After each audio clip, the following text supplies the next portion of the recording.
morning, Sir Madam. I am Nancy Rebecca Jimenez, 29 years old, and I am married. I have one son, 2 years old, and we are seven in the family. I'm the eldest, and I graduated as in college in 3 years, and I am Catholic. I have working experience in domestic helper here in the Philippines. My job is cleaning the house, cook simple food, and I'm willing to learn cooking Chinese food.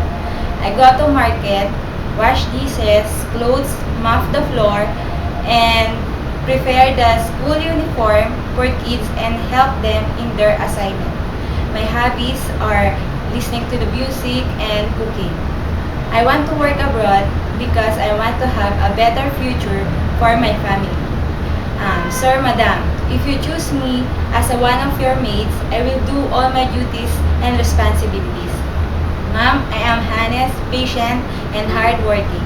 I will treat your family as my own, and I promise to finish my 2 years contract and hope to see you soon. Thank you.